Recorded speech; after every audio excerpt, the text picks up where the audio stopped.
50/30/20 rule, a realistic budget plan that actually works.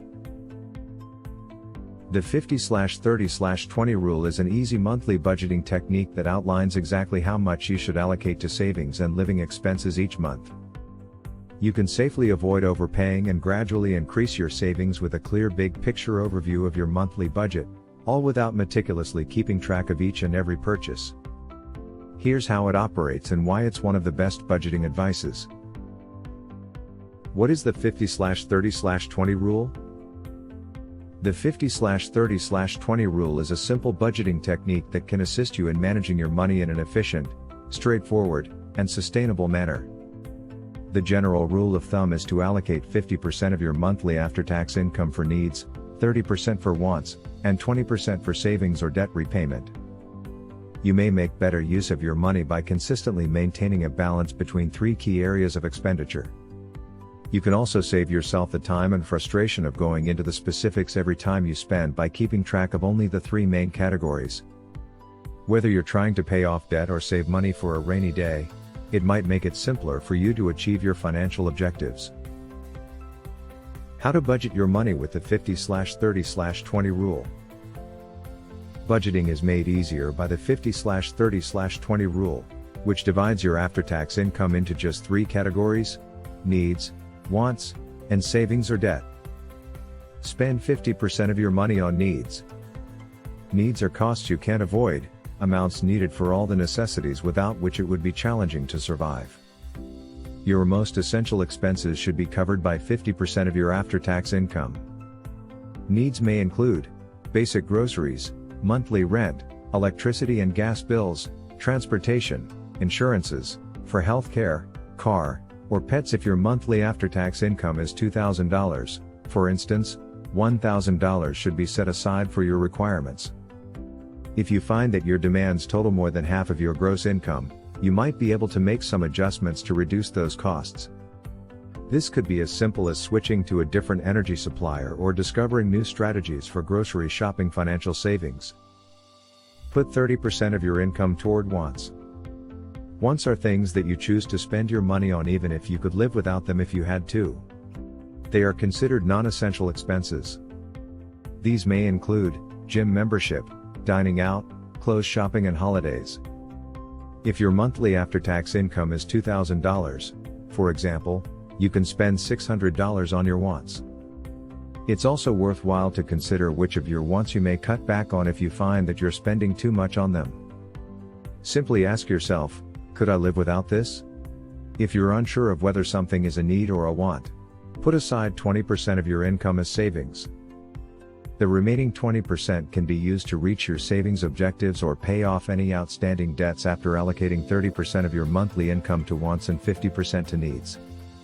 You may create a better, more enduring savings plan by consistently setting aside 20% of your monthly income.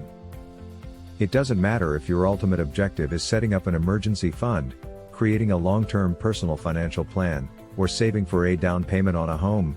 This is true. If your monthly take-home pay is $2,000 after taxes, you may allocate $400 to your savings objectives. You'll have nearly $5,000 in savings after just 1 year. How to apply the 50/30/20 rule, a step-by-step guide. You must compute the 50/30/20 ratio depending on your income and categorize your expenditures in order to put this straightforward budgeting concept into practice. 1. Calculate your after-tax income. The 50/30/20 budgeting rule requires you to first determine your after-tax income. For example, if you're a freelancer, your after-tax income will be what you earn in a month, minus your business expenses and the amount you've set aside for taxes. This will be simpler if you have a consistent job and a steady paycheck. See how much money is deposited into your bank account each month by looking at your payslip.